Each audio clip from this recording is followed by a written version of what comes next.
selalu berusaha menyimpan sesuatu yang bisa membawa manfaat, baik untuk dirinya, untuk anak cucunya, maupun untuk keluarganya, untuk masa kini dan masa depannya. Kadang simpanan itu berbentuk uang, kadang berupa tanah, lain saat berbentuk pabrik, dan lain sebagainya. Sementara masa depan yang paling pasti adalah akhirat. Jika untuk masa depan dunia kita rela memeras keringat, membanting tulang, pergi pagi dan pulang petang, menyimpan uang, menyimpan tanah, menyimpan pabrik, pernahkah kita merenung jika satu saat kiamat datang, kita dibangkitkan dari kubur masing-masing, berdiri di padang mahsyar untuk mempertanggungjawabkan seluruh kegiatan hidup kita di dunia ini, lalu kita akan menuju ke alam akhirat. Sudahkah kita mempunyai simpanan untuk akhirat kita? Pada pertemuan kali ini saya ingin menyampaikan sebuah hadis di mana Rasulullah sallallahu alaihi wasallam bersabda, "Arba'un min kanzil jannah." Simpanan sorga ada 4 macam. Yang pertama, ikhfa'us sadaqah, menyembunyikan sedekah. Saudara-saudara kaum muslimin, sebagaimana yang kita maklum bahwa Allah Subhanahu wa taala melebihkan sebagian rezeki dari kita terhadap yang lain. Ada yang kaya, ada yang setengah kaya, ada yang miskin, ada yang setengah miskin, dan selanjutnya. Ada yang gajinya kecil tapi penghasilannya gede. Ada yang penghasilannya gede tapi nggak punya gaji. Ada juga yang memang gajinya gede dan penghasilannya gede. Kelebihan rezeki merupakan sunnatullah dan tidak harus membuat kita merasa lebih dari yang lain. Bahkan sebaliknya, kelebihan itu harus membuat kita ringan tangan untuk menolong mereka yang memang memerlukan pertolongan. Kalau saudara diberikan ilmu, maka pertanyaan akhirat cuma satu: ilmumu kau amalkan untuk apa?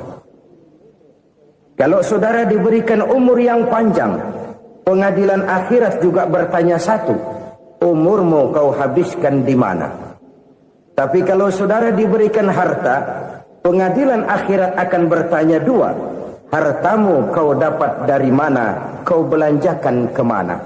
Dari mananya ditanya, dan kemananya juga ditanya. Oleh karena kita akan dimintakan pertanggungan jawab, maka amanah yang bernama harta ini harus kita gunakan dengan sebaik-baiknya. Ada penggunaan yang merupakan kewajiban, itu zakat namanya. Ada penggunaan yang sewaktu-waktu, itu infak namanya. Ada yang lebih sewaktu-waktu lagi, dan itu sedekah namanya. Zakat dia terikat oleh haul dan nisab, oleh putaran batas waktu dan ukuran dari harta itu sendiri. Sedangkan infak terikat oleh situasi dan kondisi perekonomian seseorang. Sedangkan sedekah tidak terikat dengan apapun. Dalam kondisi seperti apapun kita bisa melakukan sedekah dengan yang terkecil sekalipun. Sampai-sampai Rasulullah sallallahu alaihi wasallam mengajarkan, la tahqiranna minal ma'rufi syai'an walau an talqa akhaka biwajhin talik. Atau ada hadis, tabassumuka fi wajhi akhika laka shadaqah. Senyumanmu kepada temanmu adalah sedekah. Jadi untuk melakukan sedekah tidak harus dalam berbentuk uang. Dengan ilmu kita bisa sedekah, dengan tenaga kita bisa bersedekah, dengan pikiran kita bisa bersedekah, bahkan senyum kepada teman itu pun sedekah. Jadi kalau sedekah dengan uang memang belum punya uang, nyengir aja banyakin. Itu asal pada tempatnya, jangan lalu ketemu tiang listrik cengengesan. Tentu tidak pada tempatnya dan tidak wajar. Nah, sedekah yang paling dicintai Allah adalah sedekah yang disembunyikan.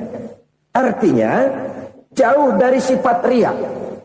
Kan kadang-kadang ada orang sedekah itu disebutkan namanya, apa tidak bagus? Kalau memang niatnya ikhlas, ya bagus-bagus saja. Untuk memberikan sugesti kepada yang lain. Si Fulan bin Fulan nyumbang sekian, diumumkan.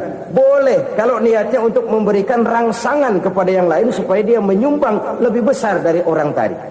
Tapi kalau itu mendatangkan riya, maka sedekah yang paling dicintai Allah adalah sedekah yang disembunyikan. Tangan kiri saja tidak tahu apa yang diberikan oleh tangan kanan. Sedekah yang dilakukan dengan ikhlas akan merupakan perbendaharaan surga, tersembunyi dari pandangan orang lain, tidak seorang pun tahu. Karena memang sikap yang baik adalah melupakan kebaikan dan mengingat kesalahan. Itu salah satu ciri orang bahagia. Orang yang selalu mengingat kesalahannya dan berusaha melupakan segala kebaikannya. Kalau dia akan ada kebaikan, dia tidak bisa ikut, dia merasa rugi karena dia merasa belum pernah berbuat baik. Tapi kalau akan melakukan kesalahan baru, dia ingat kesalahan yang sudah-sudah, sehingga terhalang baginya untuk melakukan satu kesalahan baru. Demikianlah saudara-saudara, bahwa Allah melebihkan rizki sebagian kita dari yang lain, agar terjadi tolong-menolong dalam kehidupan ini. Jadi kesenjangan yang nature, kesenjangan yang alami, itu sunnatullah. Ada yang kaya, ada yang miskin, ada yang kelas menengah. Nah, kenapa lalu sekarang kita berusaha mengentaskan kemiskinan? Oleh karena adanya kesenjangan struktural. Kalau yang kaya bisa semakin kaya, kenapa yang miskin tidak bisa naik jadi ikut sedikit kaya? Sebab pada dasarnya Islam adalah agama yang sejak turunnya sudah berupaya memerangi kemiskinan. Bahkan dikatakan kemiskinan itu mendekatkan kepada kekufuran. Orang kalau miskin udah dekat banget sama kafir. Gampang menjadi kafir. Berapa banyak saudara-saudara kita yang oleh karena soal perut, oleh karena soal materi, terpaksa meninggalkan dan menanggalkan akidahnya. Menjual petunjuk yang diberikan Allah dengan kesenangan dunia yang cuma sebentar ini. Na'udzubillah, thumma na'udzubillah. Jadi makin kita sembunyikan satu sedekah, semakin banyak perbendaharaan kita di surga. Sedekah yang paling dicintai Allah adalah sedekah yang disembunyikan. Malahan ada seorang sufi, dia punya kebiasaan kalau pergi sholat Jumat dia bawa uang, itu uang dia taruh di bawah tikar masjid. Dia niat sedekah kepada siapa saja yang nemuin itu duit. Maksudnya apa? Supaya yang nemuin nggak tahu siapa yang punya duit. Demikian dia saking ingin menyembunyikan sedekahnya.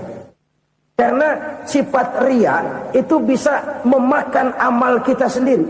Riya itu termasuk menyebut-nyebut kebaikan kita. Orang yang suka nepuk dada, sedikit-sedikit ngitungnya kalau nggak gua. Tuh kalau nggak gua tuh yang belah situ, kalau nggak gua. Iya kalau nggak lu kenapa emang? Orang yang suka menepuk jasad, tuh biasanya memang begitu saudara-saudara. Kalau perang lagi berkecamuk, orang nggak sempat ngaku jadi pahlawan. Tapi begitu perang selesai, yang kagak kenal bedil ngaku pahlawan, mas. Itu sesuatu yang biasa. Oleh karenanya, orang-orang yang ikhlas dalam bersedekah, disembunyikannya sedekah itu, Allah cinta betul. Malahan ada hadis memberikan jaminan, inna sedaqatal mar'il muslimi tazidu fil umri wa tadfa'u mitatas su'i. Sesungguhnya sedekahnya seorang mukmin tazidu fil umri, bisa menambah umur panjang. Wa tadfa'u mitatas su'i, dan menyelamatkan manusia dari mati secara su'ul khatimah. Jadi siapa yang kepengen panjang umur, banyaklah sedekah. Yang bosan hidup, pelit terus.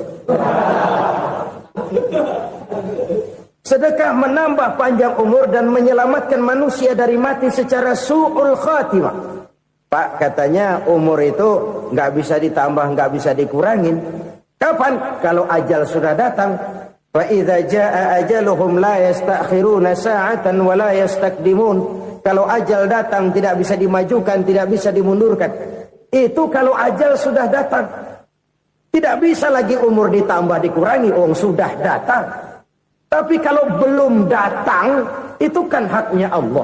Mau ditambah, mau dikurangi, hak prerogatif Allah. Sebagai pencipta manusia, Allah Maha Kuasa dan Maha Mampu. Sedekah ini menambah panjang umur dan menyelamatkan manusia dari mati secara su'ul khatimah. Itu orang mati kan sama ya, kondisinya mati. Nggak nafas. Tapi hakikat mati kan lain-lain. Ada yang mati itu husnul khatimah, baik akhirnya. Misalnya lagi ngaji mati, lagi sholat mati, lagi sedekah mati. Ini yang dinamakan dengan husnul khatimah, baik di akhirnya. Sebaliknya ada yang su'ul khatimah, jelek di akhirnya. Ini yang jadi catatan akhir. Lagi nyekek botol, mampus. Lagi banting kartu, modar. Su'ul khatimah, jelek pada akhirnya. Sedekah menyelamatkan manusia dari mati secara su'ul khatimah. Dan kita semua kepengen mendapat husnul khatimah, jauh dari su'ul khatimah. Oleh sebab itu yang bisa menyelamatkan kita dari penyakit itu antara lain adalah sedekah yang disembunyikan, yang dikerjakan dengan ikhlas karena Allah, tidak karena kepengen dipuji orang, tidak karena ingin dikatakan orang pemurah. Sebab orang dermawan itu orang yang memberi tanpa harus diminta. Kalau masih harus diminta, ya belum dermawan namanya, masih harus diminta. Kalau nggak diminta ya tulus, lolos, polos. Saudara-saudara kaum muslimin rahimakumullah. Harta adalah amanat dan akan kita pertanggungjawabkan. Allah melebihkan rizki sebagian kita dari yang lain agar kita saling tolong menolong, bantu membantu. Nabi janjikan, siapa yang meringankan beban saudaranya muslim di dunia, Allah akan meringankan bebannya di akhirat nanti. Sebuah jaminan dari baginda Nabi. Si orang yang kita bantu barangkali tidak bisa membalas, Allah yang akan membalas lewat jalan lain yang tidak pernah kita sangka-sangka. Ada orang tanya, Pak, ini ada orang nyumbang masjid sambil marah-marah, bagaimana? Saya bilang sumbangannya aja ambil, marahnya jangan. Marahnya jangan diambil, itu urusan dia. Saudara-saudara kaum muslimin rahimakumullah. Umat Islam ini kan umat yang punya potensi besar. Kadang kita merenung, kenapa kadang-kadang pembangunan masjid kok lambat sekali? Kalau hotel hari ini peletakan pertama, bulan depan peresmian. Supermarket hari ini peletakan batu pertama, minggu depan peresmian.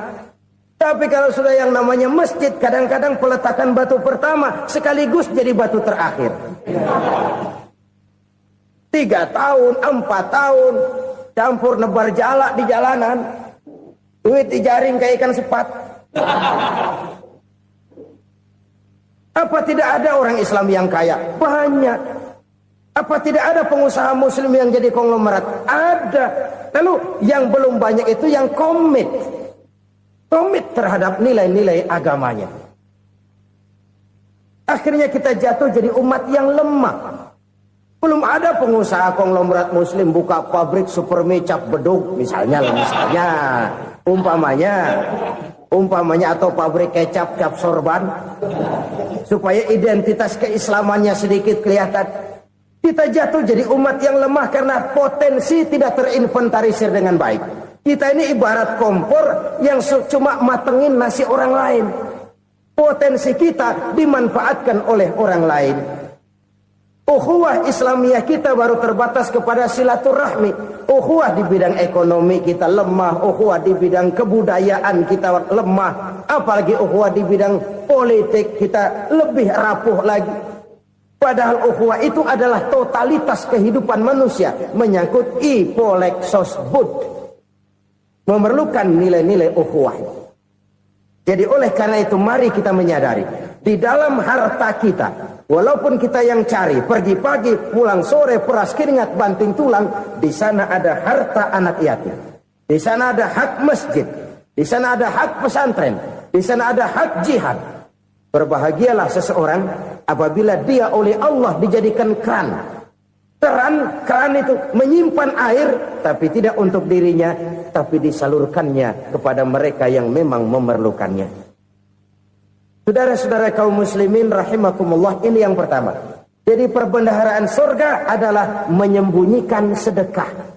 Orang lain nggak tahu, kita pun nggak pernah ngitung-ngitung. Kita anggap lewat begitu saja, padahal itu deposit akhirat. Satu. Yang kedua, perbendaharaan surga itu apa? Wa kitmanul musibah, menyembunyikan kesulitan. Kadang orang takut menghadapi kesulitan, tapi makin kita merenung, hidup ini kan sebenarnya urusan. Takut sama urusan, ya jangan hidup. Tandanya orang hidup itu kalau punya urusan. Urusan melupakan problem. Problem sering menimbulkan kesulitan. Kesulitan bukan untuk ditakuti, tapi untuk diatasi dan dicarikan jalan keluarnya. Siapa sih orangnya yang nggak pernah sulit-sulit? Makin tinggi status sosialnya, makin gede urusannya. Makin tinggi kualitas imannya, makin berat tingkat kesulitannya. Cuma memang yang namanya enak itu seperti pelangi. Biang lala itu nggak pernah di atas kepala kita, di atas kepala orang melulu. Lo sih enak lo, kata kita. Dia juga bilang, yang enak kan lo. Pelangi itu nggak pernah di atas kepala kita. Kata tukang beca, aduh enak ya naik Mercy. Kata tukang beca, apa yang di dalam mobil Mercy? Aduh enak bener tukang beca, di jok ngeringkuk ngorok pulas bener. Saya kamar pakai AC, sejuk, tempat tidur sutra, empuk, alga, spring bed, kulat kulik, nggak bisa pulas kalau belum minum Valium, belum tidur. Enak bener tukang beca, di jok ngorok nggak tahu wetan kulon. Si tukang beca bilang yang di Mercy enak, yang di Mercy bilang tukang beca enak. Inilah enak, nggak pernah di atas kepala kita, di atas kepala orang lain melulu enak itu. Nah, saudara-saudara,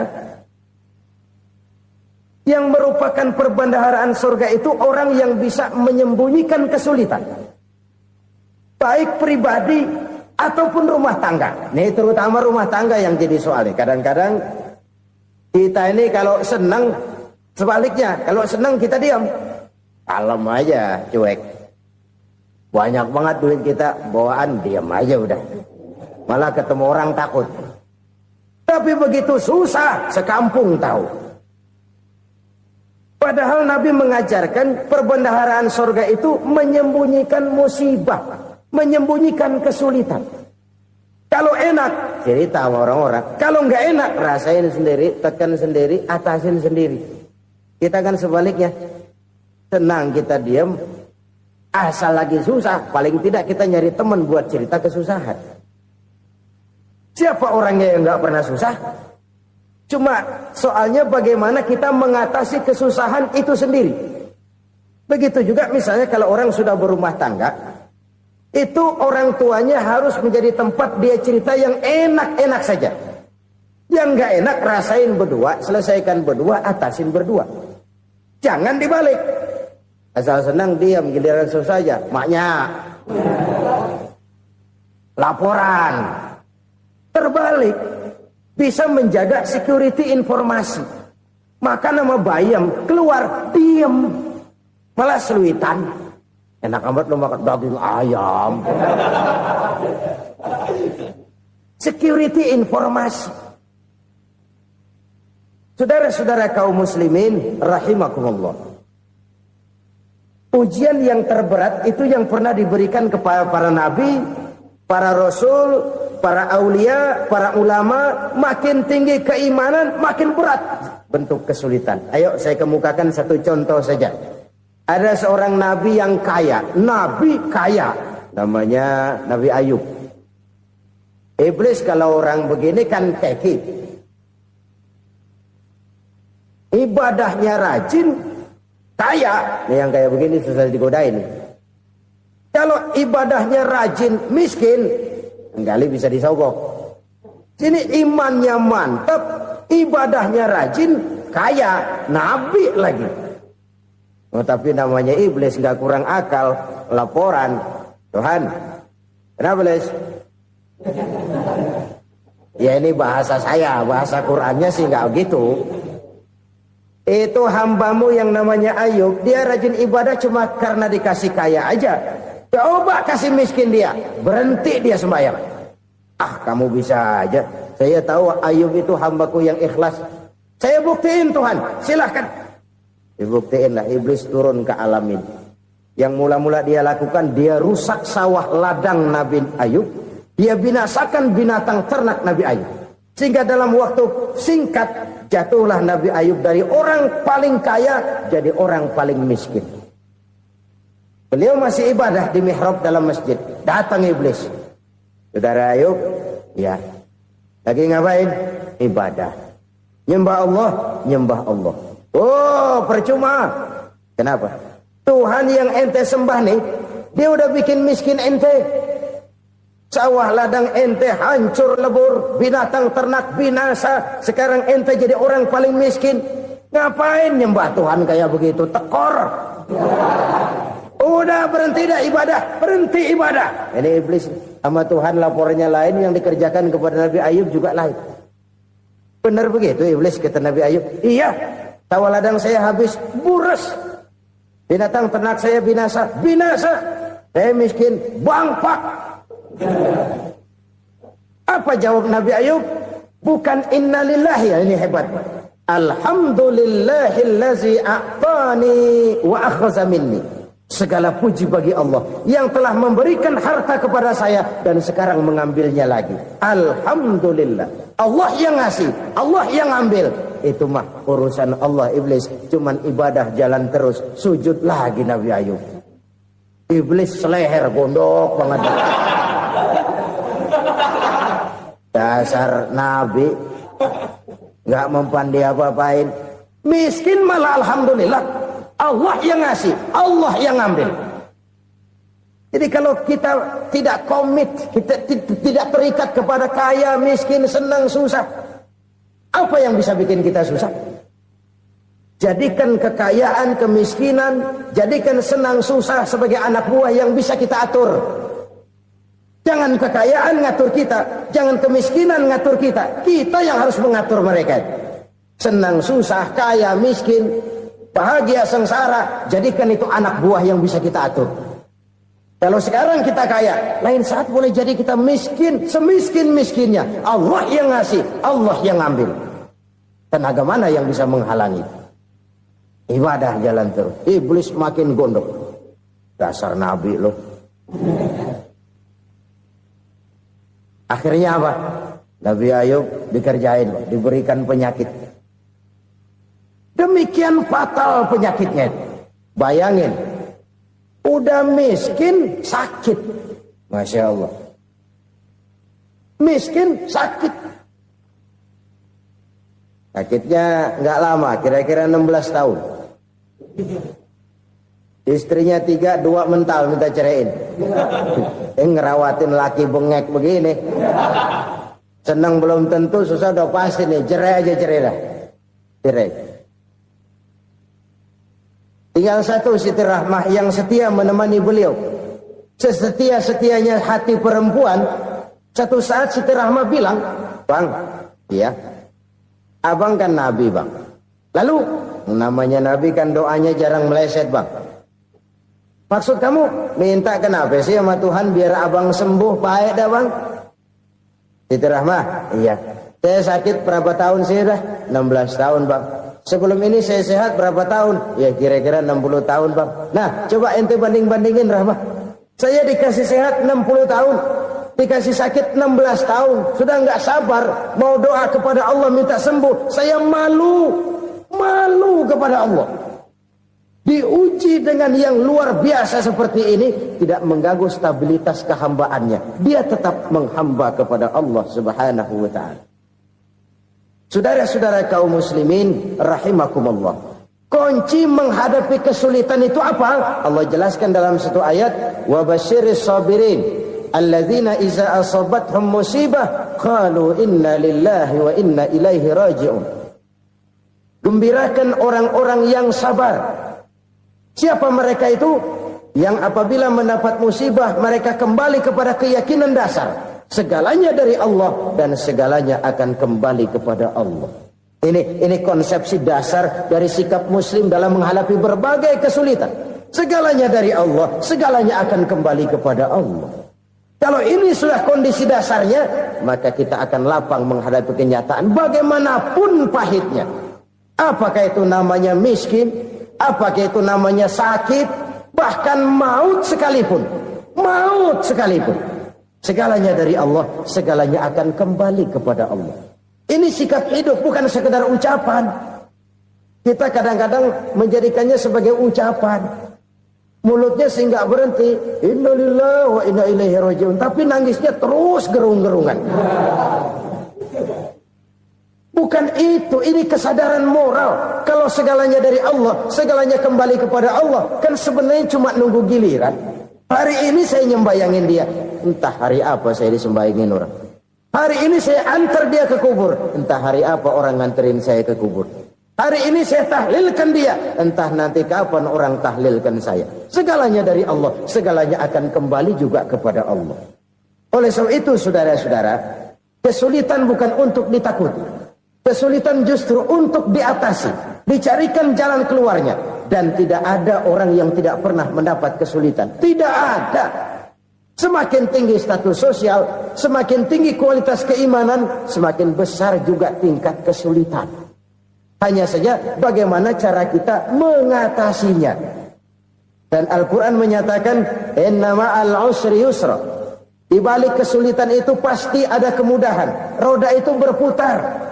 Karena itu Rasulullah sallallahu alaihi wasallam mengingatkan kepada kita, ta'arraf ilallahi fir raha ya'rifka fis syiddah.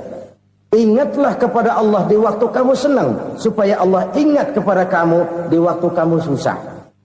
Kalau waktu senang kita ingat kepada Allah, kita susah, Allah tidak akan meninggalkan kita. Tapi kalau waktu senang kita jauh dari Allah, sujud tidak sempat, dengan masjid jauh, ketika senang kita lupakan Allah. Nanti begitu kita susah, Allah lupakan kita. Dan itu menyakitkan. Oleh karena itu orang-orang tua kita dulu bilang, kalau lagi sehat ingat-ingat lu bakal sakit nanti. Kalau lagi kaya ingat-ingat satu saat kita bakal jatuh miskin. Bahkan kalau lagi muda ingat-ingat kita bakal tua. Dan yang terpenting kalau lagi hidup ingat-ingat kita bakal mati. Saudara-saudara kaum muslimin rahimakumullah. Jadi yang kedua yang merupakan perbendaharaan surga, menyembunyikan musibah. Saudara-saudara kaum muslimin rahimakumullah. Hal ketiga yang merupakan perbendaharaan surga adalah wasilatur rahmi. Orang yang suka bersilaturahmi. Sebagaimana yang kita maklum bahwa manusia adalah makhluk yang disebut zon politika. Makhluk sosial yang tidak mungkin hidup sendiri-sendiri. Betapa dan siapapun kita memerlukan orang lain. Bodoh betul manusia kalau tinggal di tengah masyarakat tapi tidak mau bermasyarakat. Merasa hebat sendiri, pinter sendiri, gagah sendiri, kaya sendiri. Mungkin kalau mati juga ngubur sendiri. Jangankan kita di sini, di sorga saja Nabi Adam waktu sendirian bengong melulu, mondar mandir. Allah tegur dam sepi dam. Jadi ini kalau bahasa saya, iya Tuhan sepi ini nggak ada coret-coretan pisan ini. Diciptakan Siti Hawa baru anteng Nabi Adam. Itu di surga. Cobalah. Umpamanya saudara tinggal di Jakarta nih. Kayak bener. Apaan aja di Jakarta punya saudara dah. Jembatan Semanggi ambil. Monas, Buntel bawa pulang. Hotel-hotel ambil semua. Cuman tinggal di Jakarta sendirian, apa enaknya? Betapa dan siapapun kita perlu orang lain.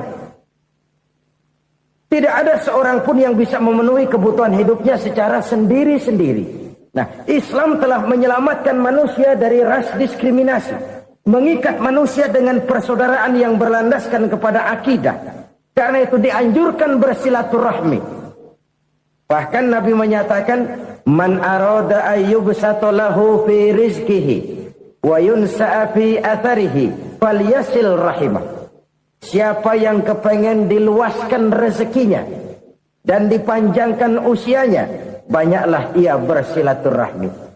Siapa yang kepengen dimudahkan rezekinya, hendaknya ia banyak bersilaturahmi. Kalau banyak teman, kesulitan kan paling tidak ada tempat cerita. Udah susah, sendirian kita pikirin diri, nggak ada tempat tukar pikiran. Cepet banget sama bengek. Dilawan sendiri. Nah, secara makro kita bisa berkata, tidak mungkin ada kemenangan kalau tidak ada kekuatan.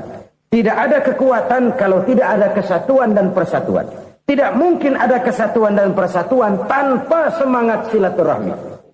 Kalau umat Islam mau menang, dia harus kuat.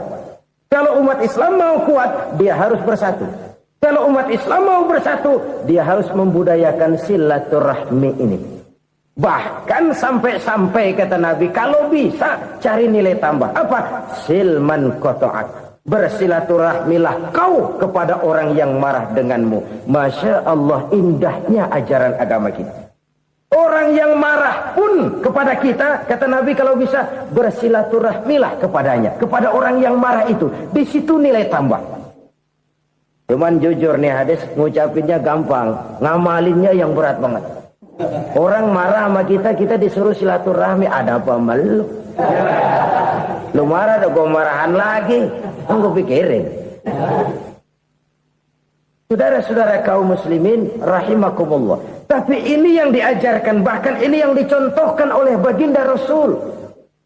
Bagaimana begitu mudah? Misalnya satu saat Abu Jahal ini ngatur strategi bagaimana bikin Muhammad celaka.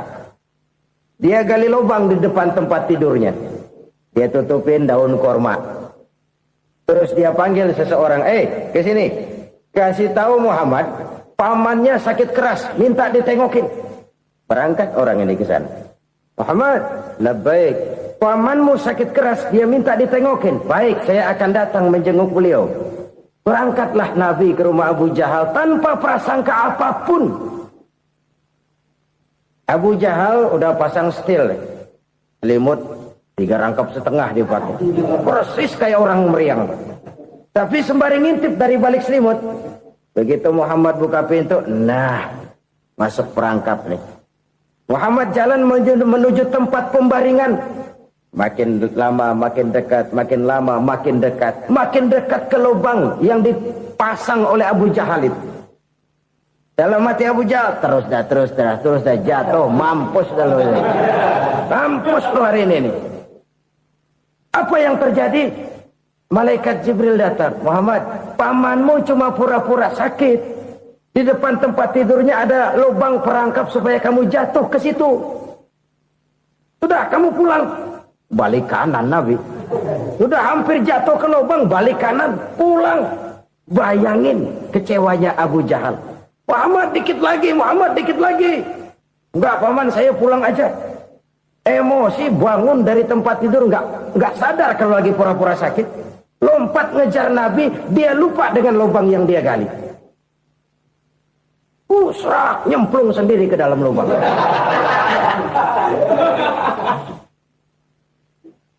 Nabi terus berlalu. Ini terjadi keanehan. Jatuh ke lubang yang dia gali itu sebenarnya nggak terlalu dalam ya, antara 3-4 meteran lah. Tolong saya jatuh ke lubang ini. Datanglah pelayan-pelayannya itu. Angkat saya dari sini. Yang ngulurin tambang. Satu gulung, belum juga nyampe itu tambang. Kurang, beli lagi ke warung. Sambung, ulur lagi, nggak juga bisa sampai. Wah ini kerjaan Muhammad ini. Tolong siapa salah seorang kamu ke rumah Muhammad, kasih tahu encangnya kecebur. Minta ditolongin. Sampaikan kepada Rasul. Kenapa? Pamanmu jatuh ke lubang, Muhammad minta tolong diangkatin. Tambang udah nyambung-nyambung nggak nyampe juga. Ya nanti saya datang saya tolong. Coba. Nyata-nyata orang berniat jahat mau mencelakakan dia. Datang dia menolong. Ini yang disebut air tuba dibalas air susu ya ini. Bukan sebaliknya. Air tuba dibalas air susu. Paman, kecebur ya? Iya Muhammad, tolong ini. Pegang tangan saya. Nabi ulurkan tangannya. Nyampe. Dipegang oleh Abu Jahal. Diangkat ke atas.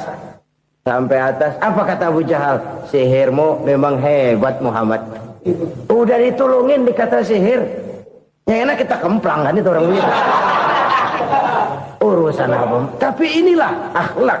Kalau bisa kamu bersilaturahmilah dengan orang yang marah kepadamu sekalipun. Orang marah kita tetap baik. So, kalau kita berbuat baik sama orang yang memang baik, rasanya sih biasa-biasa aja. Orang baik kita baik lagi, ya draw aja, belum ada nilai tambah di situ.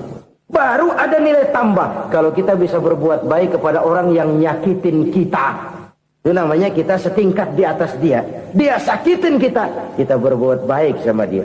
Dia pelit sama kita, kita baik sama dia.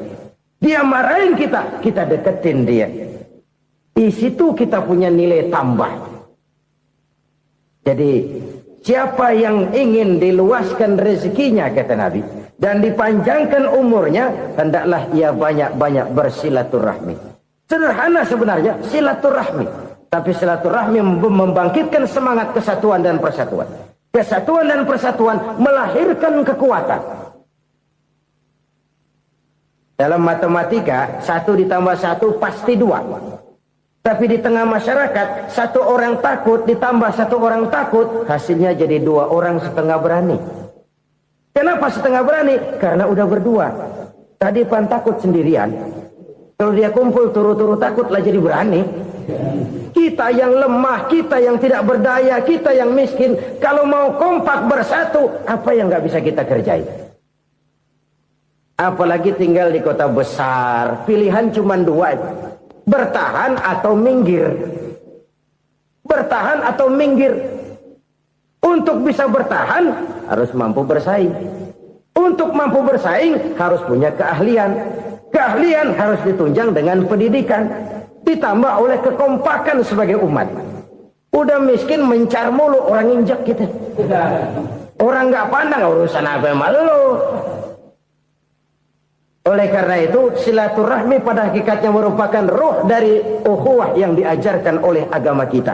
Bagaimana Islam menyelamatkan masyarakat manusia dari ras diskriminasi, mengikat manusia, dan tidak ada persaudaraan yang lebih indah selain persaudaraan yang diikat dengan nilai-nilai akidah. Sepanjang orang di jalan Allah, itulah saudara kita. Keluar dia dari jalan Allah, selesailah persaudaraan sampai di situ. Karena itu, kalau ingin menyimpan sesuatu di surga, banyaklah bersilaturahmi. Datang ke rumah ini, datang ke rumah itu, dan lain sebagainya. Itu simpanan kita di akhirat nanti. Ini yang ketiga. Saudara-saudara, yang keempat, perbendaharaan surga itu apa? Wa qawlu la hawla wa la quwwata illa billah. Ucapan la hawla wa la quwwata illa billah.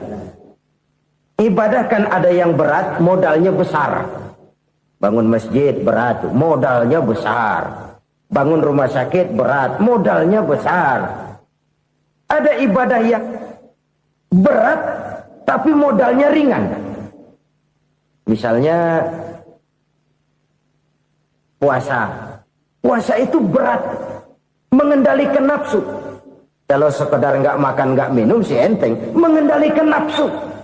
Itu jihad terbesar, tapi kan modalnya ringan, cuma niat saja. Ini ibadah berat, modalnya ringan. Ada ibadah yang ringan, modalnya juga enteng. Seperti termasuk ucapan la haula wa la quwwata illa billah. Tanpa sadar, la haula wa la quwwata illa billah. Nyelengin tuh di surga. Nyelengin, kita nggak terasa, nyelengin simpenan akhirat. La haula wa la quwwata illa billah. Nyimpan lagi.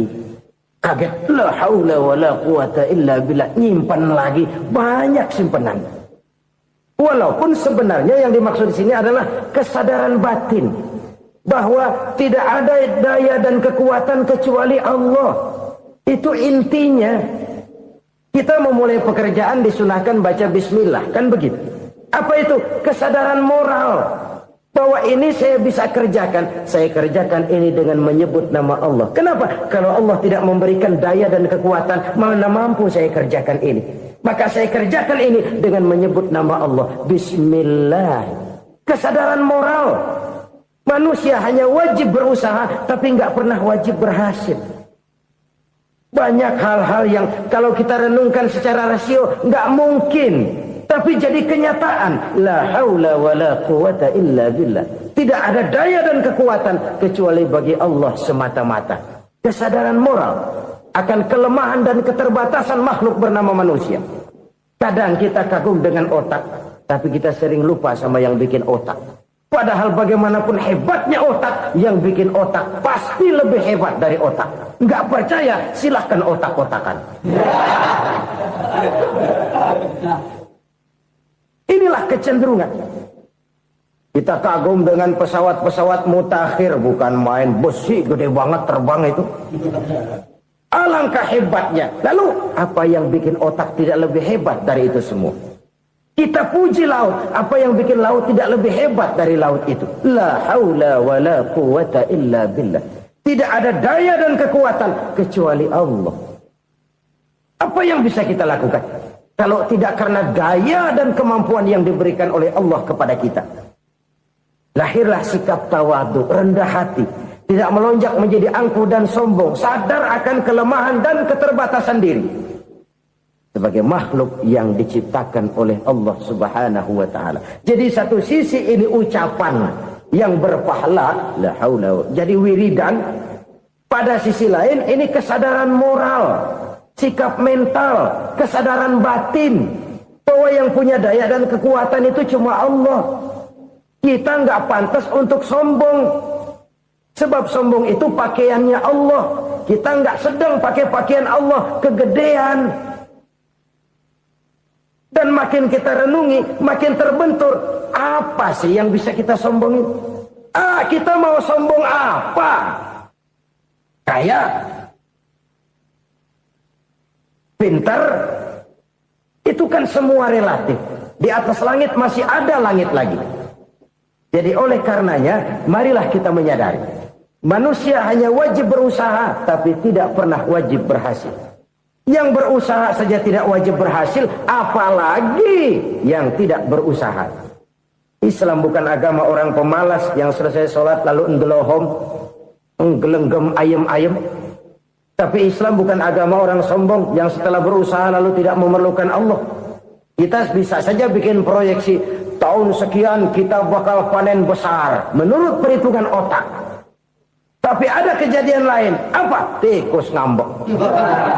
Habis itu dimakanin tikus, panen gagal. Proyeksi rasional gagal oleh tikus-tikus yang ngambek itu. Bisa saja terjadi. Tahun depan kita panen besar, urung. Kenapa? Musim panas panjang. Dan sekarang ini koran-koran bikin berita musim mengalami penyelewengan. Bukan cuma manusia yang nyeleweng sekarang. Musim pakai nyeleweng. Mestinya kan musim hujan udah selesai, masih hujan-hujan juga. Musim. Nah sekarang kita boleh bikin proyeksi, kita bakal panen besar. Tahu-tahu musim panas panjang, sawah retak, air kering. Cari teknokrat yang paling botak, suruh pendekin tuh musim panas.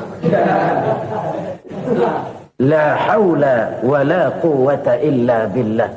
Inilah kesadaran moral. Saudara, saya teringat satu saat ada seorang konglomerat. Umurnya ya kira-kira 70-an. Suatu saat dia ditanya oleh wartawan, Pak, umur Bapak berapa sih?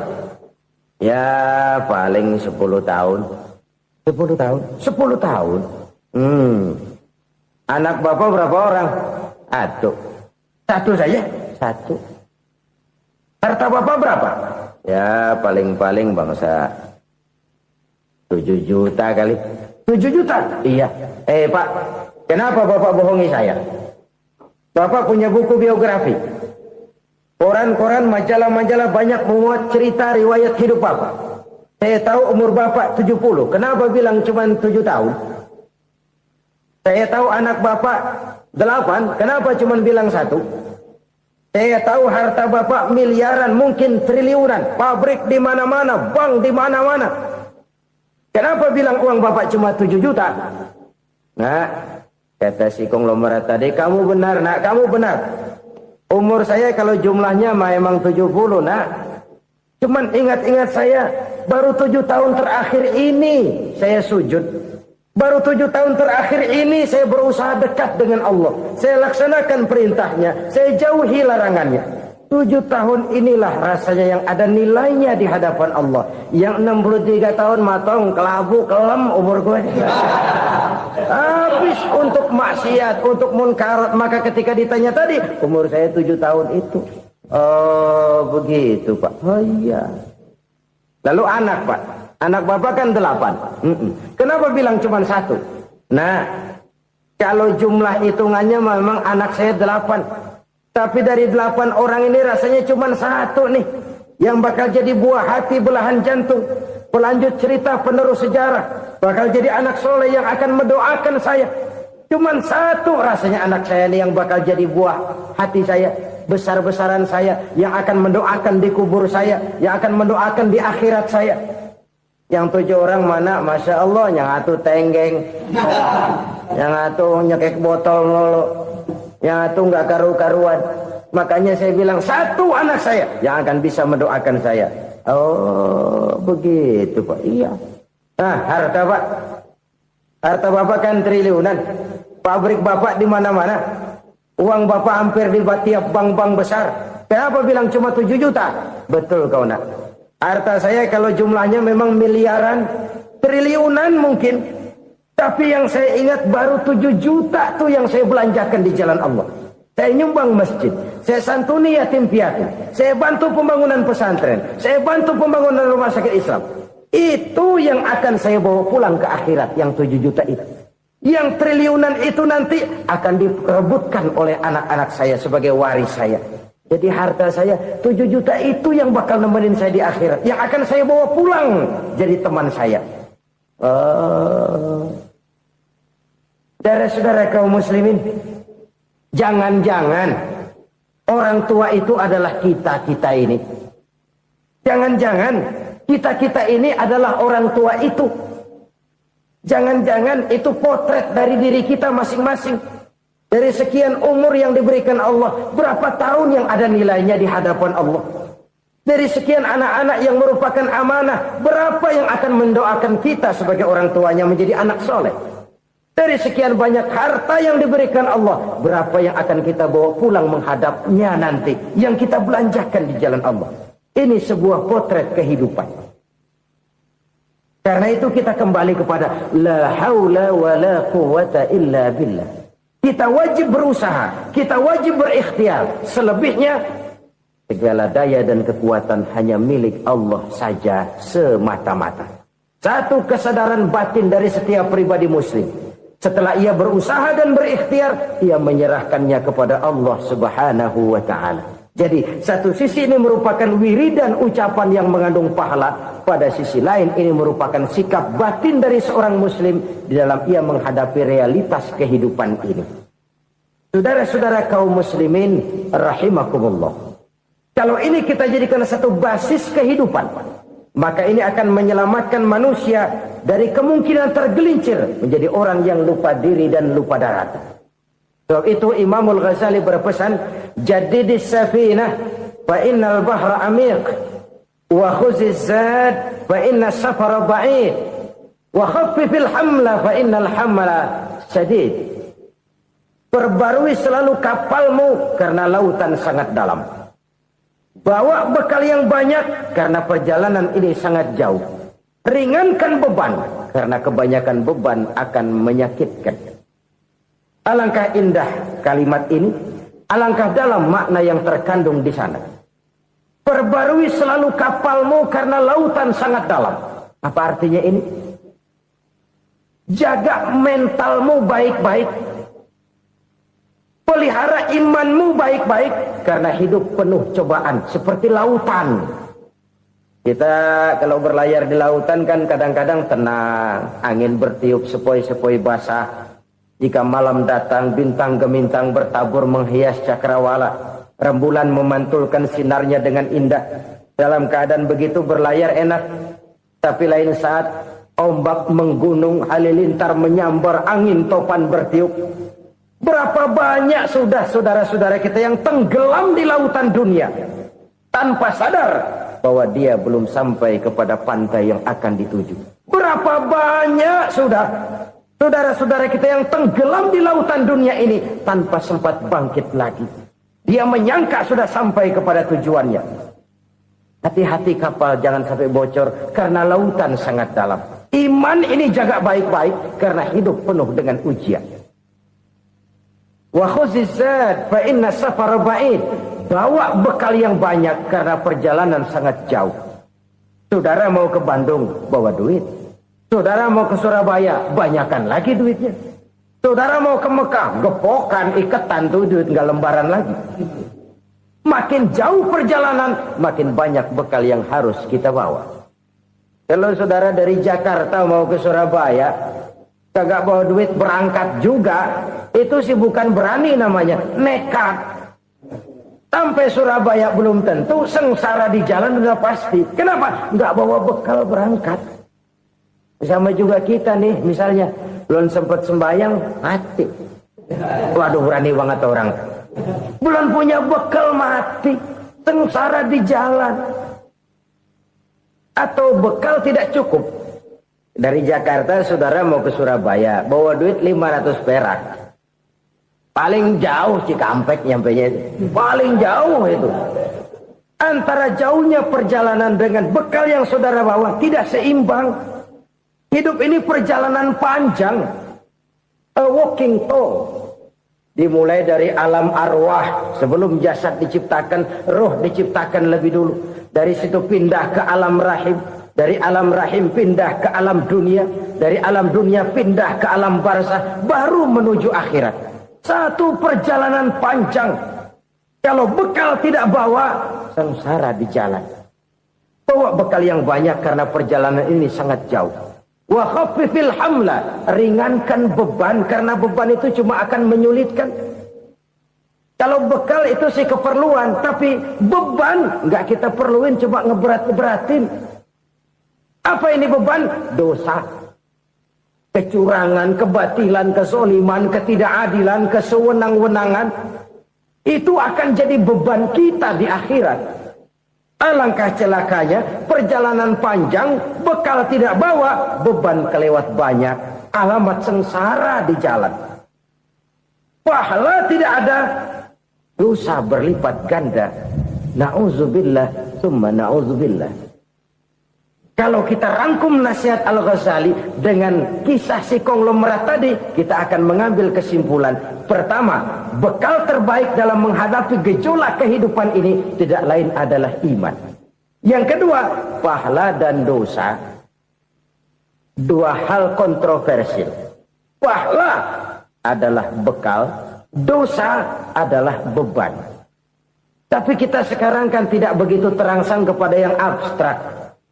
Orang berlomba mencari yang konkret-konkret saja. Yang real. Kalau memang dosa, benjol dong. Kira-kira begitu. Kira-kira begitu. Persis orang Yahudi dulu. Orang Yahudi itu kan pernah minta kepada Nabi Musa. Ya Musa, lan nu'mina laka hatta narallaha jahrah. Musa, kami nggak bakal mau beriman kepada Allah kalau belum kami lihat Allah ada nongkrong di depan kami. Kalau memang Tuhan ada, taruh dong di depan kami. Mau yang konkret-konkret saja. Kalau memang dosa, benjol dong. Kalau memang pahala, berasa dong. Orang terangsang kepada yang real, yang konkret-konkret saja. Karena itu, untuk mengejar dosa, orang mau bayar. Tapi untuk mengejar pahala, walaupun tidak bayar, orang segan. Ini yang dikatakan oleh Nabi, kamu mengharapkan ke surga, tapi kamu berat melaksanakan sesuatu yang bisa membawa kamu ke surga. Kamu ingin jauh dari neraka, tapi tiap saat kamu lakukan perbuatan-perbuatan yang justru menjerumuskan kamu ke neraka. Idda'aitum an-najata minan nar wa ramaitum fiha anfusakum. Kamu ingin selamat dari neraka, tapi kamu lemparkan diri kamu ke neraka. Kamu ingin masuk surga, tapi berat sekali kamu melakukan perbuatan-perbuatan yang bisa menyampaikan kamu di surga. Saudara-saudara kaum muslimin rahimakumullah. Jadi hal keempat yang merupakan perbendaharaan surga adalah la haula wa la quwata illa billah. Satu sisi ini merupakan ucapan yang memperberat timbangan akhirat. Pada sisi lain ini merupakan sikap hidup seorang muslim. Kesadaran batin yang sangat dalam bahwa tidak ada daya dan kekuatan kecuali Allah. Dan itu kita simbolkan pada saat memulai pekerjaan dengan bismillah, dengan menyebut nama Allah. Satu kesadaran moral, saya hanya bisa melakukan ini karena diberikan daya dan kekuatan oleh Allah. Lahirlah sikap tawadu, rendah hati, tidak melonjak menjadi angkuh dan sombong. Saudara-saudara, sampai sini dulu jumpa kita kali ini. Semoga 4 perbendaharaan surga ini dapat kita lakukan, yang kelak akan merupakan bekal kita di kemudian hari nanti. Amin ya rabbal alamin. Bapak-bapak, ibu-ibu, saudara-saudara kaum muslimin rahimakumullah. Di dalam kehidupan kita sebagai seorang muslim, minimal 5 kali dalam sehari semalam kita mendengar seruan untuk mendirikan solat yang disebut azan. Ada kalimat menarik di dalam kalimat azan itu, yakni seruan hayya 'alal falah, marilah menuju kepada keberuntungan, marilah meraih kemenangan. Seruan ini adalah kecenderungan dari setiap manusia, apapun warna kulitnya. Artinya, setiap orang dalam hidup selalu ingin meraih dan mencari kemenangan. Kemenangan akan melahirkan kepuasan batin, dan kepuasan batin memberikan kebahagiaan. Sedangkan kekalahan melahirkan penderitaan batin, dan penderitaan batin menjerumuskan seseorang di dalam berbagai bentuk kerugian. Jikalau inilah seruan azan, maka masalahnya ialah apa yang menyebabkan kita meraih kemenangan. Al-Quranul Karim memberikan tuntunan dan ajaran kepada kita bahwa orang-orang yang memperoleh kemenangan itu tidak lain adalah orang-orang yang bertakwa. Hanyalah mereka yang bertakwa kepada Allah Subhanahu wa ta'ala pada akhirnya akan tampil sebagai pemenang. Lalu siapa orang yang bertakwa itu? Dijelaskan dalam awal-awal Al-Baqarah. Orang yang bertakwa yang akan meraih kemenangan, pertama, allazina yu'minuna bil ghaib, yaitu orang-orang yang beriman kepada yang gaib. Percaya bahwa ada alam yang gaib, alam yang abstrak, alam yang tidak bisa dijangkau oleh salah satu daripada panca indera kita. Mereka percaya dan beriman kepada adanya malaikat, beriman kepada adanya iblis dan jin, beriman kepada adanya alam kubur, beriman kepada adanya alam mahsyar, beriman kepada adanya alam akhirat, beriman kepada adanya surga dan neraka. Beriman bukan cuma sekedar beriman dalam ucapan bibir saja, tetapi beriman yang nilai iman itu mampu mewarnai gerak dan gaya hidupnya.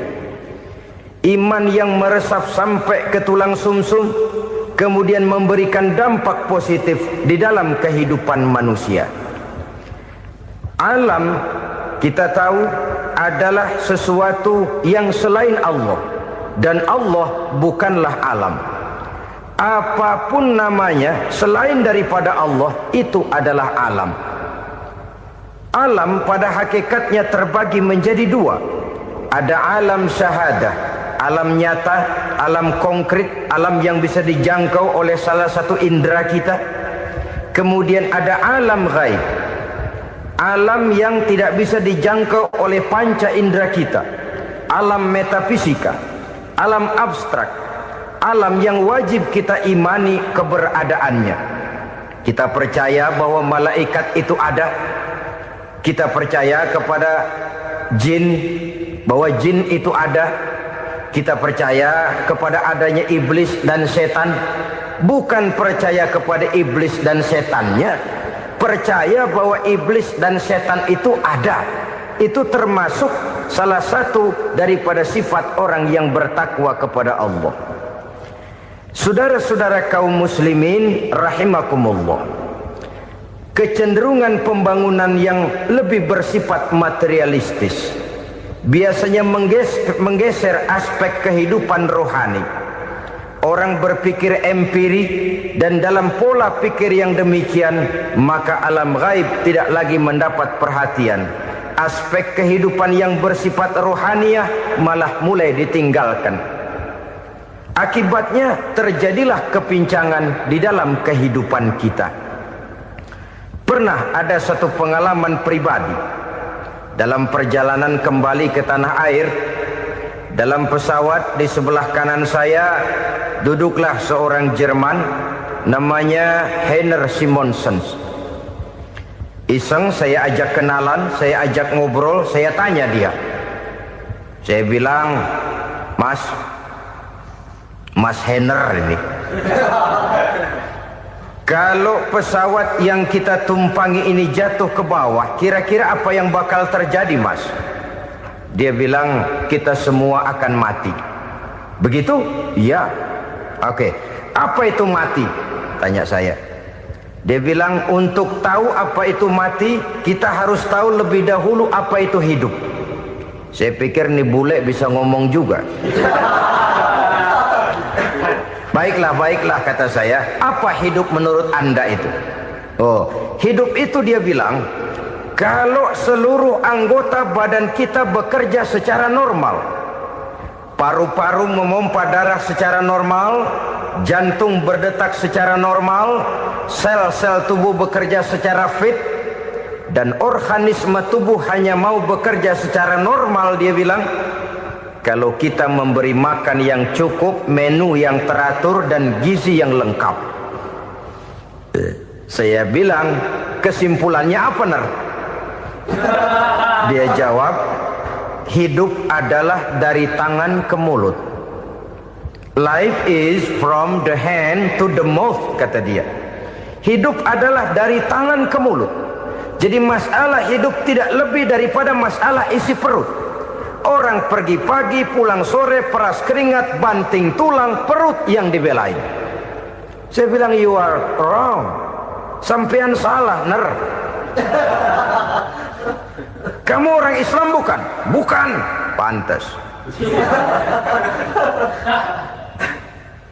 Kenapa saya salah? Dia bilang, ya jelas salah. Salahnya di mana? Kamu ini manusia.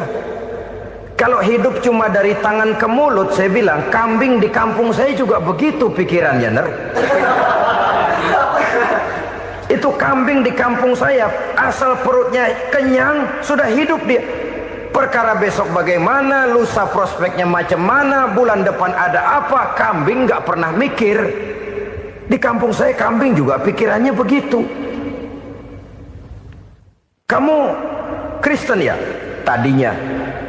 Loh kok tadinya, lalu apa sekarang kamu ini? Dia bilang, sekarang saya netral. Saya tidak beragama, tapi saya percaya kepada Tuhan sebagai pencipta alam. Saya ingat benar dia bilang, I haven't any religious, but I believe to God as the creator of the world. Kenapa bisa netral begitu, Ner? Habis saya bingung katanya. Islam bilang Islam baik, Kristen bilang Kristen baik, Hindu Buddha bilang Hindu Buddha baik, semua agama baik. Saya netral sekalian, nggak beragama. Yang penting saya percaya kepada Tuhan. Saya bilang, Ner, kamu ini kayak orang mau beli celana, lalu bingung. Yang satu bilang Levi's bagus, yang satu bilang Blue Jean hebat, yang satu bilang Wool England hebat. Celana ini hebat, celana itu bagus, celana ini hebat. Semua celana bagus, kamu bingung. Akhirnya netral, tidak pakai celana. Itu juga salah. Saya pikir-pikir, kemudian saya melihat bahwa dua pola berpikir Heiner ini nampaknya sudah mulai menggejala di lingkungan masyarakat bangsa kita. Disadari atau tidak, secara jujur kita harus berkata, dua pola pemikiran Heiner ini mulai berkembang di tengah masyarakat bangsa kita. Pertama, pola pikir materialisme. Hidup adalah dari tangan ke mulut. Masalah hidup tidak lebih masalah isi perut. Itu yang perlu dibela, dan disitulah arti kehidupan.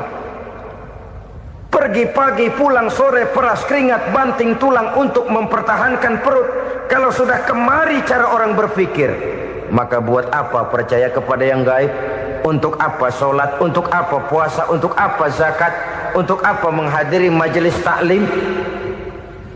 Tanpa kepercayaan kepada yang gaib, hidup berjalan menurut alur empiris dan materialis. Kalau sudah ke sana cara orang berpikir, biasanya orang lalu cenderung menghalalkan segala cara. Hanyalah orang yang percaya bahwa akhirat ada. Hanyalah orang yang percaya bahwa alam kubur itu ada. Hanyalah orang yang percaya bahwa malaikat itu ada, hidupnya akan lebih terarah dan terkendali. Karena kepercayaan kepada yang gaib, yang merupakan fase daripada kehidupan setelah hidup yang sekarang ini, mewarnai gerak pribadi seseorang di dalam dia melakukan kegiatan hidupnya. Pola berpikir materialisme, disadari atau tidak, mulai menggejala di lingkungan masyarakat bangsa kita. Hidup tidak lebih dari urusan tangan ke mulut, mulut ke tangan, tangan ke mulut. Asal perut sudah kenyang, hiduplah sudah. Perkara bagaimana prospek hari yang akan datang, bagaimana akhirat, tidak jadi persoalan. Ini yang oleh Nabi diperingatkan, ad-dunya sijnul mu'min wa jannatul kafir. Dunia adalah penjara bagi orang beriman dan surga bagi orang kafir. Dulu di zaman Belanda hadis ini pernah disalah tafsirkan, disalah artikan, digunakan sebagai senjata untuk mengkebiri dan membuat impoten umat Islam. Sudahlah umat Islam gak usah macam-macam, kata Belanda. Dunia ini kan penjara buat orang Islam, surga buat orang kafir. Di penjara jangan bertingkah.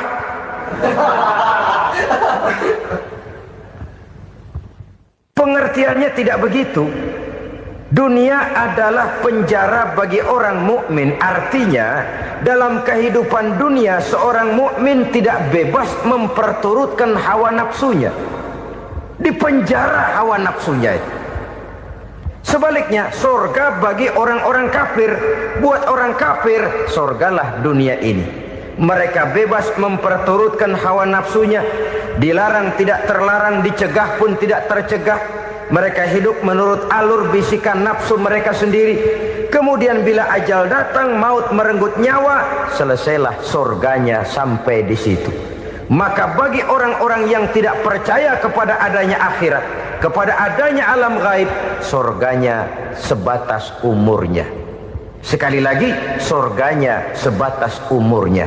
Bila umur selesai, ajal pun datang merenggut nyawa, selesailah sudah surganya sampai di situ. Alangkah pendeknya perjalanan orang-orang yang tidak percaya kepada alam gaib ini. Bagi kita mukmin, jikalau kita mampu memenjarakan hawa nafsu, kita bisa bahagia di dunia ini. Dan Islam memang tidak menyuruh kita sengsara di dunia. Raih dunia, kejar dunia, gapai dunia sebagai alat untuk mencapai kebahagiaan di akhirat nanti.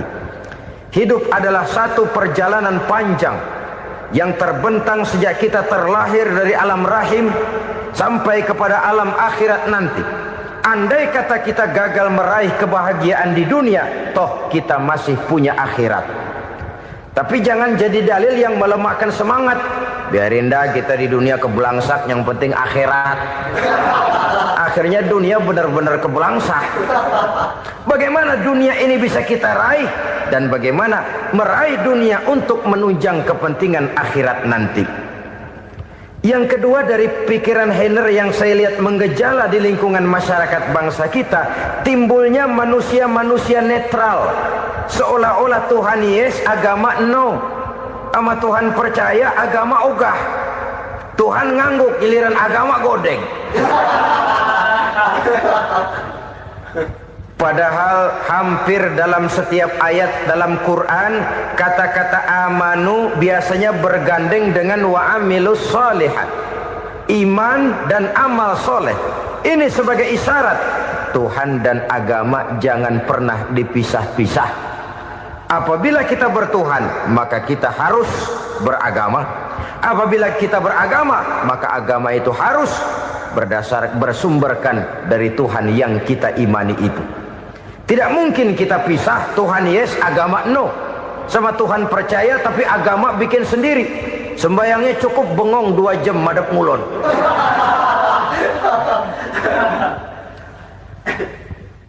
Saudara-saudara kaum muslimin rahimakumullah.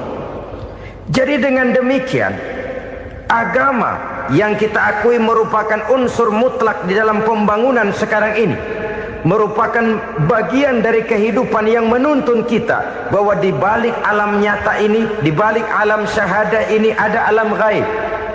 Dan mudabbir, murabbi, yang mengatur, yang menguasai, yang memelihara baik dia alam nyata, baik dia alam gaib, tidak lain adalah Allah Subhanahu wa ta'ala. Di sana ada satu super power, satu maha kekuatan yang kita perlu bersandar kepadanya. Sebagai makhluk nyata yang hidup di alam nyata, berbuatlah secara nyata sebagaimana harusnya kita berbuat. Karena Islam jelas bukan agamanya orang pemalas.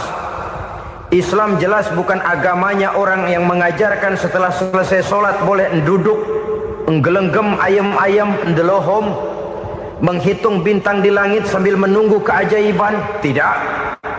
Islam adalah agama yang mengajarkan apabila sholat sudah selesai kamu kerjakan, bertebaranlah di permukaan bumi, cari karunia Tuhanmu. Jangan hidup berpangku tangan menunggu keajaiban. Karena hidup bukan undian. Jangan berharap untung besar tanpa mau peras keringat.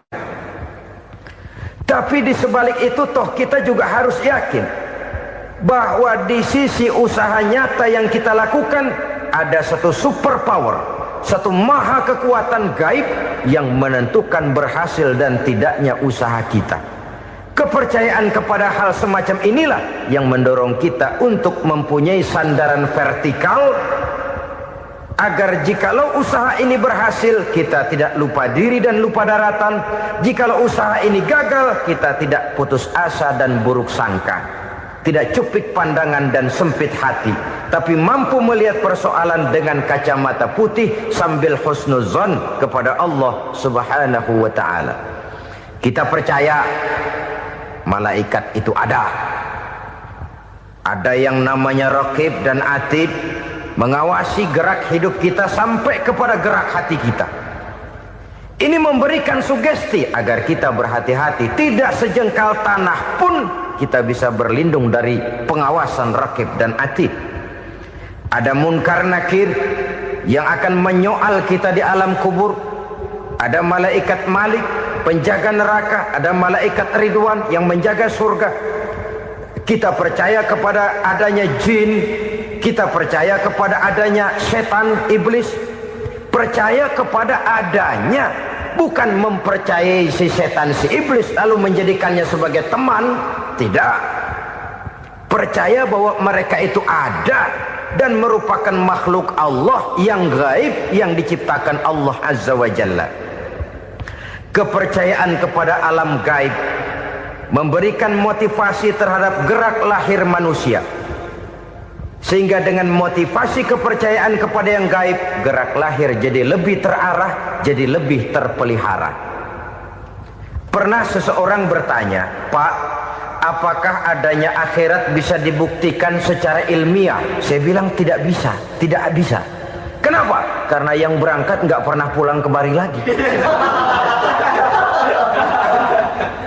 Kalau dia pulang kemari bisa kita tanya bagaimana enak di sono. Cuma secara moral saya katakan, lebih beruntung orang yang percaya kepada akhirat daripada yang tidak. Sekarang saudara percaya akhirat ada, lalu saudara baik-baik di dunia, sholat, puasa, zakat, menolong orang lain, menebarkan kebajikan. Saudara mati, andai kata akhirat tidak ada, toh dalam hidup saudara sudah berbuat baik. Paling tidak nama saudara akan dikenang sebagai orang baik.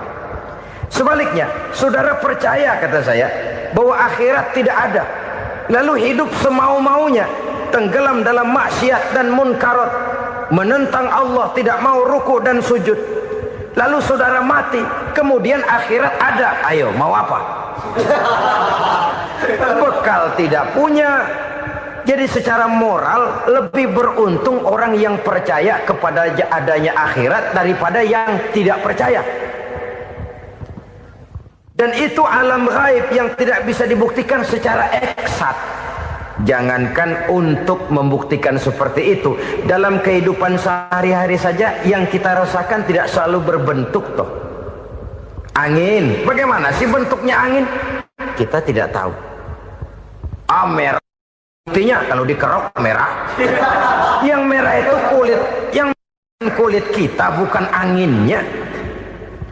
Sakit, rasa sakit itu ada, tapi bagaimana bentuk sakit? Kita nggak pernah tahu. Kalau kita makan cabai pedas, bagaimana bentuk pedas itu tidak ada, tapi rasa ada. Bentuk pedas hijau, cabenya bukan pedasnya. Tidak semua yang kita rasakan bisa kita gambarkan dalam bentuk yang konkret. Oleh karena itu, sekali lagi bahwa kepercayaan kepada alam yang gaib mampu memberikan satu sugesti yang menata kehidupan seseorang lebih lurus, lebih terarah, dan lebih terkendali. Maka wajar kalau kepercayaan kepada yang gaib mengantarkan seseorang untuk meraih kemenangan. Kenapa?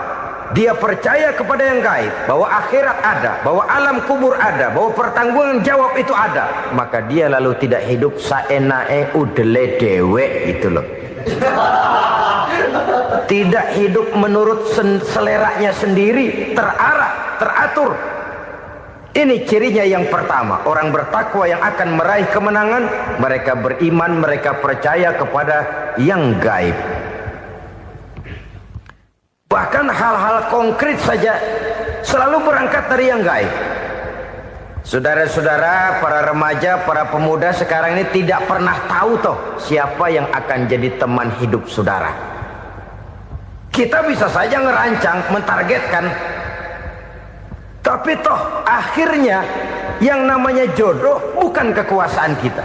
Rezeki di luar kemampuan kita. Begitu juga ajal.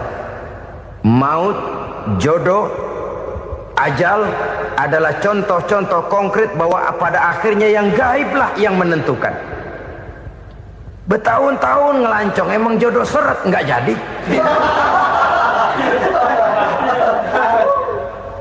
Begitu kenal baru setengah malam nginep ditangkap hansip kan. Hal-hal semacam itu kadang-kadang kita berpikir suuzon, gilet, perempuannya cakep banget, lakinya rebek amat. Memang begitulah jodohnya. Memang begitulah jodohnya. Saudara hadirin ma'asyiral muslimin yang saya hormati, jadi hal-hal yang konkret saja kita yakini sepenuhnya ditentukan oleh satu superpower yang gaib itu tadi. Dari sanalah segala ketentuan itu berangkat dan kesanalah segalanya akan kembali. Maka kepercayaan kepada yang gaib meluruskan gerak hidup seseorang dan itu akan mengantarkan dia kepada meraih kemenangan. Satu. Yang kedua, wa yuqimuna shalah. Orang bertakwa yang akan meraih kemenangan itu adalah orang-orang yang mendirikan sholat. Kenapa sholat mengantarkan orang untuk meraih kemenangan? Yang jelas, inna sholata tanha anil fahsya'i wal munkar. Sholat mampu mencegah manusia dari perbuatan keji dan munkar. Banyak filsafat hidup yang terkandung di dalam sholat ini. Sejak kita wudhu sampai kita menghadap ke arah kiblat, sampai kita melakukan gerak-gerak sholat, bacaan-bacaan